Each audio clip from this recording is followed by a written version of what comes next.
কদুর দা মুরর গোস্তর ঝোল কিন্তু একটা গ্রাম্য খাবার। আগে দেখতাম এটা গ্রাম্য মানেই খায়, কিন্তু এখন দেখি শহরে মানেও খুবই পছন্দ করে।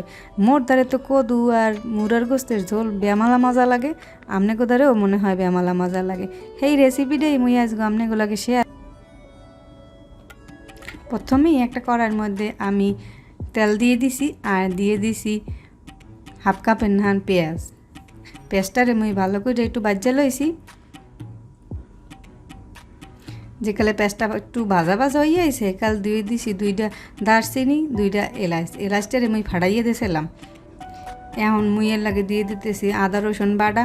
খুবই কম মশলায় আজগো আমনেগো এই রেসিপিটা করে দেখামু। আশা করছি সবারই খুবই ভালো লাগবে। বেমালা মশলা দিলে এই যে রান্না এককালে ভালো হয়, হ্যাঁ কিন্তু ঠিক না। কম মশলা দিয়েও কিন্তু ভালো করেই রান্না যায়। মগো গ্রামে দাদিরা দেখতাম খুবই অল্প মশলায় রান্ধে, হ্যাঁ যে কী মজা লাগবে, আঙুল চেটে চেটে খাওয়া লাগবে। আর এখন শহরে দেখি কতগুলো মশলা দিয়ে রান্ধে, হ্যাঁ ভালো লাগে না। এখন মরিচের গুঁড়ি দিছি 1 চামচের নাহান, হলদির গুঁড়ি দিছি হাফ চামচ, জিরের গুঁড়িও দিছি হাফ চামচের নাহান।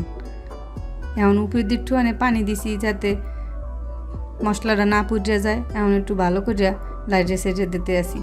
যারা নতুন নতুন রান্না শিখতে আছেন হ্যাঁ কিন্তু রেসিপিটা দেখে রান্নাটা শিক্ষা লইতে পারেন। মশলাটারে আমি ভালো করে কষাইয়ে লইছি। এখন নুন দিয়ে দিছি পরিমাণ মতো, যেটুক লাগছে আর কি। আমনেগো যেটুক লাগে সেটুক নুন ব্যবহার করবেন। এখন আবার একটু লাগছে এর মধ্যে এখন আমি যে মুরর গোস্তটা কুটিয়া ধুয়ে রাখছি হেঁটে দিয়ে দিছি। মুই কিন্তু আজকে এখানে দেশি মুরর গোস্ত দিছি, হেলে গিয়ে চামড়া সহকারে লইছি। আপনারা কিন্তু ব্রয়লার গোস্ত দিয়েও এটা খাইতে পারেন। তো এখানে কিন্তু এই তরকারিটা দেশি মুরর গোস্ত দিয়েই বেশি ভাল লাগবে। আপনারা চেষ্টা করবেন দেশি মুরর গোস্তটা দিয়ে এটা রাঁধতে। এবার মুই মাংসটারও একটু ভালো করে কষাই লইতে আসি।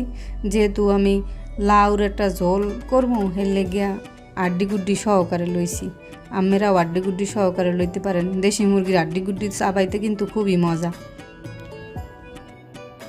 এমন একটা হরাইতে ডাইকে দিছি গোস্তটা একটু কষাইয়ে লওয়ার লাগিয়া।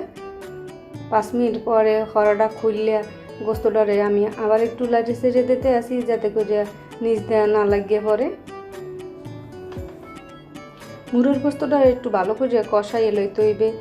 প্রায় 50% নান সেদ্ধ করে লইতে হইবে, নাইলে কিন্তু দেখা যাইবে যে দেশি মুরা তো সেদ্ধ হইতে একটু বেশি সময় লাগবে, আর কদু তো সেদ্ধ হইতে একটু কম সময় লাগে। তো এর মধ্যে এতক্ষণ যদি মুই জাল দিতে থাকি কদুর লাগে মুরর গোস্ত, হ্যাঁ কিন্তু কদু টক লাগবে, খাইতে কোনো মোটেও ভালো লাগবে না। এখন যে মই কদুটারে কাটতে এরকম ছোটো করে লইছিলাম সেই কদুটা মুরর গোস্তর লাগে দিয়ে দিছি। আমি এখানে একটা কদুর অর্ধেকটা দিছি। আপনারা কিন্তু এটা ব্রয়লার মুরর দিয়েও রাঁধতে পারেন। এখন কদুটার লগে মুরর গোস্তটারে একটু লাইটে সেটে খুব ভালো করে মিশিয়ে দিতে আসি। এখন কদুটারেও আর মুরর গোস্তটারে এক লগে মুই একটু কষাইলাম, সেই লেগে একটা হরাই দিয়ে ডাইকে দিছি। 5 মিনিট পরে আমার কদুটাও কিন্তু কষানো হয়ে গেছে, আর প্রায় 20% নান সেদ্ধ হয়ে গেছে।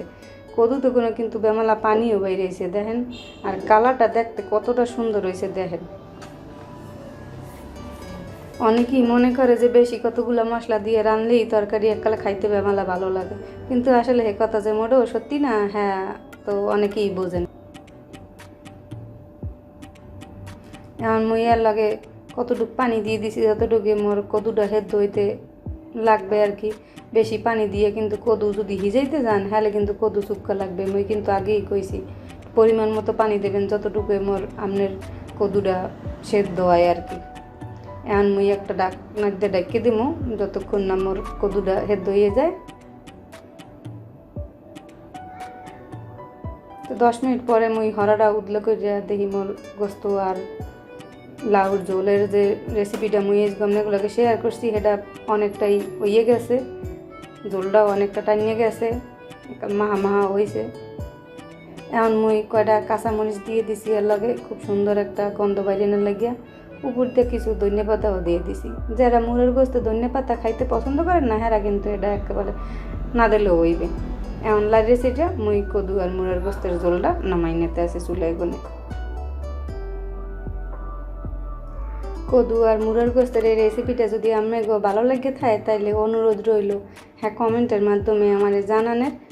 আর অনুরোধ আরেকটাও রইল, যেটা হইলো মোর চ্যানেলটা একটু সাবস্ক্রাইব করার জন্য।